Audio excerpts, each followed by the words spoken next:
Bom dia, queridos irmãos e irmãs, graça e paz. Estamos começando mais uma manhã de consagração na presença do nosso Deus e alegres no Senhor. Continuaremos nosso estudo da carta aos Romanos. Antes, eu peço para que você, se ainda não é inscrito no canal, se inscreva aqui no canal da Igreja Metodista do Jardim Oceânico, ative aí as notificações. Todas as quintas-feiras nós estamos por aqui, compartilhando a palavra de Deus e nos consagrando ao Senhor. Então, peço para que você abra sua Bíblia em Romanos, capítulo 9. Leremos do 19 até o 29. Texto difícil, mas que nós vamos expor aqui nesta manhã. Tu, porém, me dirás, de que se queixa ainda? Ele ainda. Pois quem jamais resistiu à sua vontade? Quem és tu, ó homem, para discutires com Deus? Porventura pode o objeto perguntar a quem o fez, por que me fizeste assim? Ou não tem o oleiro direito sobre a massa, para do mesmo barro fazer um vaso para honra e outro para desonra? Que diremos, pois, se Deus, querendo mostrar a sua ira e dar a conhecer o seu poder, suportou com tamanha longanimidade os vasos de ira, preparados para a perdição, a fim de que também desse a conhecer as riquezas da sua glória em vasos de misericórdia, que para a glória preparou de antemão, os quais somos nós, a quem também chamou, não só dentre os judeus, mas também dentre os gentios? Assim como também diz em Oséias, chamarei povo meu ao que não era meu povo, e amada a que não era amada. E no lugar em que se lhes disse, vós não sois meu povo, ali mesmo serão chamados filhos do Deus vivo. Mas relativamente a Israel, deles clama Isaías. Ainda que o número dos filhos de Israel seja como a areia do mar, o remanescente é que será salvo. Porque o Senhor cumprirá a sua palavra sobre a terra, cabalmente e em breve, como Isaías já disse. Se o Senhor dos exércitos não nos tivesse deixado descendência, ter-nos-íamos tornado como Sodoma e semelhantes a Gomorra. Amados, mais um texto que nos fala sobre a soberania de Deus.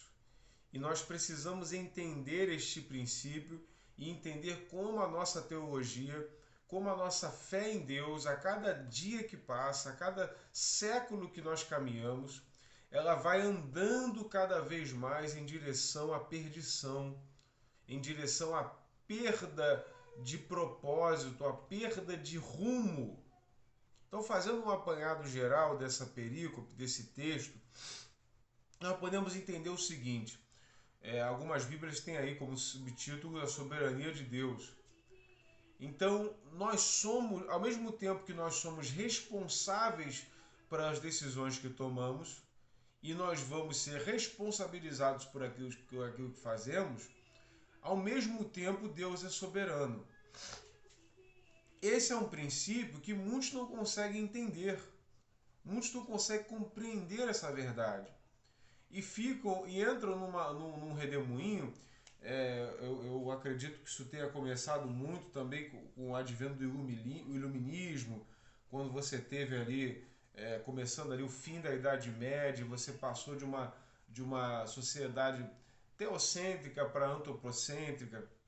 É lógico que tem um lapso de tempo e muitos acontecimentos entre tudo isso, mas quando a sociedade começou a ser mais centrada no homem, começou-se a questionar Deus e questionar a sua palavra e a inerrância da sua palavra. Daí surgiram vários movimentos, que não me cabe nomear aqui, mas movimentos que, ao invés de deles observarem a realidade à luz do que a palavra de Deus diz, eles observam a palavra de Deus à luz da realidade. Ou seja, a palavra de Deus ela não é mais, na cabeça dessas pessoas, a palavra de Deus não é mais um instrumento, a lente pela qual eu enxergo a realidade. Não, a realidade é a lente pela qual eu enxergo a Bíblia. E aí, ao invés de nós nos debruçarmos na exegese, na hermenêutica, do estudo da mensagem, do contexto histórico da palavra, buscar os textos originais e fazer uma leitura responsável, não, nós lemos o texto de maneira simplista e dizemos, não, isso aqui é coisa do passado, nós não podemos aplicar isso hoje. E é aí que começa o erro. E chega ao absurdo de alguns dizerem assim, pô, mas se Deus elege, se Deus escolhe, se Deus ele separa pessoas, ele é injusto. Amados irmãos e irmãs, quem somos nós para questionar a justiça de Deus? Nós somos barro, ele é o oleiro. Como a palavra vai dizer aqui, nós somos barro, ele é o Criador. Ele quem fez a obra, ele quem fez esse mundo. Eu me lembro, inclusive, do livro de Jó, quando ele está ali sofrendo, né? Jó perdeu tudo, perdeu seus filhos, perdeu seus bens, perdeu sua saúde, perdeu tudo de uma vez. Jó estava numa vida miserável, e mesmo sendo justo. E chega um ponto que ele chega a questionar Deus, fala, Deus, eu fiz tudo certo, era melhor então não ter nascido, porque a minha vida é muito injusta. E aí Deus fala assim para ele, Jó, aonde você estava quando eu estava medindo o comprimento dos mares? Aonde você estava, Jó, quando eu estava medindo os montes? Quando eu estava com meus pés sobre o firmamento? Onde você estava quando não havia nada, isso aqui era um vazio? Em outras palavras, Deus estava dizendo, Jó, eu sou soberano. Não cabe a você questionar a mim, diz o Senhor. E amados, esse princípio ele não mudou. Não cabe a nós fazer demasiados questionamentos ao Senhor. Eu ouço pessoas dizendo assim, não, porque eu tenho que brigar com Deus, porque o anjo, porque Jacó brigou com o anjo. Amado, não quero brigar com o anjo, não. Você acha que Jacó foi abençoado porque brigou com o anjo ou apesar da sua briga com o anjo? Aí cabe a você. E eu acredito que foi apesar da sua briga com o anjo. Porque antes de Jacó e depois de Jacó, ninguém se atreveu a fazer um negócio desse. Tanto que Jacó foi ferido. Então, hoje existe muito essa coisa, vou exigir de Deus, porque são meus direitos em Deus, porque Ele me prometeu isso, isso e aquilo. Amados, a melhor oração que nós podemos fazer é aquela que consta no Pai Nosso. Se nós observarmos o modelo de oração que Jesus deixou para nós vamos ver que não existe o demandar da nossa vontade sobre a vontade de Deus. Os pedidos que existem na oração do Pai Nosso perdoa os meus pecados, livra-me da tentação, me dá o pão de cada dia e livra-me do mal. Mas que seja feita a vontade do Senhor, está no início da oração. E é isso que a igreja perdeu de vista, o sujeitar-se à vontade de Deus. E aí, quando a gente não se sujeita à vontade de Deus, a gente se sujeita ao rigor do mundo. A gente se sujeita ao que o mundo entende que é correto. E aí os princípios acabam se perdendo, o rumo da nossa fé se perde, nós desanimamos e desistimos. Ou então aderimos a uma fé líquida que não tem base na realidade, que não tem base naquilo que Deus quer para nós. E é isso que o apóstolo Paulo está dizendo aqui. Ele está dizendo, de que se queixa ele ainda? Quem já resistiu à sua vontade? Quem és tu, homem, para discutir com Deus? Quem somos nós para discutir com Deus? Apesar de nós termos total responsabilidade por aquilo que nós fazemos, nós nunca poderemos deixar de pensar que Deus ainda é, como nós dissemos na semana passada, o protagonista da nossa história. Ele é quem comanda a vida, o universo e, amados, o mundo. Por mais que ele esteja morto no maligno, Deus não deixou de governar a história. O fim está escrito. A revelação, o Apocalipse está aqui entre nós. Deus não perdeu o rumo nem o controle da história. Tudo que está acontecendo no nosso mundo hoje está previsto na palavra de Deus. Por isso nós não podemos desanimar, nós não podemos nos espantar, nós não podemos de modo nenhum deixar essa verdade de lado, porque Ele continua no controle de tudo. O fim já está escrito. O inimigo até das nossas almas sabe do fim. O que cabe a nós, como crentes, como filhos de Deus, nós sabemos que esse fim está nas mãos do Senhor e por isso a nossa história, as nossas vidas estão na mão do Senhor. Amado, não fique preocupado, demasiado ansioso com aquilo que você tem que comer, vestir, beber. Saiba que Ele cuida de ti, Ele te sustenta. Apenas busque o reino de Deus e a sua justiça, e estas coisas que você precisa serão acrescentadas. E aí ele vai dizer aqui no 30,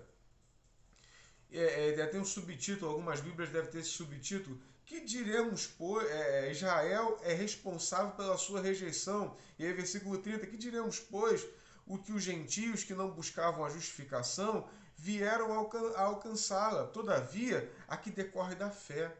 E Israel, que buscava a lei de justiça, não chegou a atingir essa lei. Por quê? Porque não decorreu da fé, sim como das obras.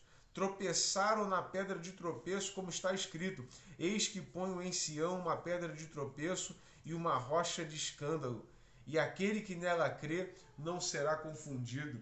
Ele está dizendo para aqueles judaizantes, lembra que nós falamos lá no início do livro, dessa exposição de Romanos?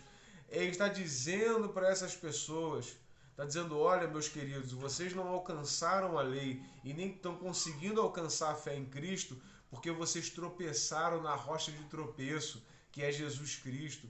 Vocês tropeçaram naquilo que vem da fé para se apegar nas suas obras e achar que por elas vocês se tornam merecedores de alguma coisa. E é aí que está o erro fundamental.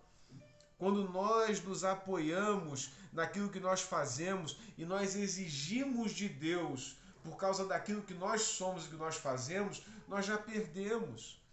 Porque a fé genuína em Cristo Jesus, ela decorre de um sentimento de dependência de Deus.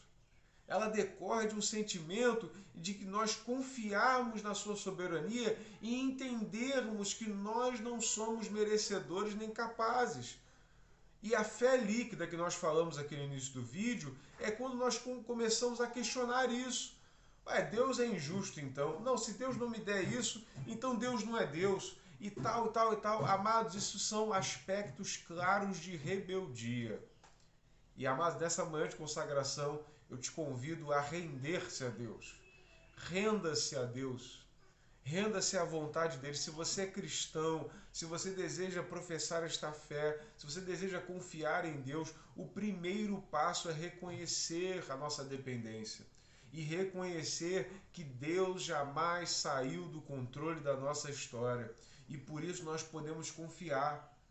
Ele está dizendo: o povo de Israel quis confiar nas suas obras, por isso não alcançou. Não foi dado a eles o poder da revelação de Cristo Jesus, mas aqueles que vieram da fé, os gentios, eles sim alcançaram o poder que vem da fé. Que Deus te abençoe nessa manhã, meu querido irmão e irmã, e te dê graça nesta manhã de consagração. Essa é a minha oração, esse é o meu desejo, que você esteja firme em Deus, sempre atento para a vontade dele para a sua vida. É o que eu peço e agradeço em nome de Jesus. Amém. Amém. Deus te abençoe, graça e paz. Compartilhe esse vídeo com sua família, com seus amigos, para que mais pessoas venham a conhecer esta verdade. Deus te abençoe. Bom dia.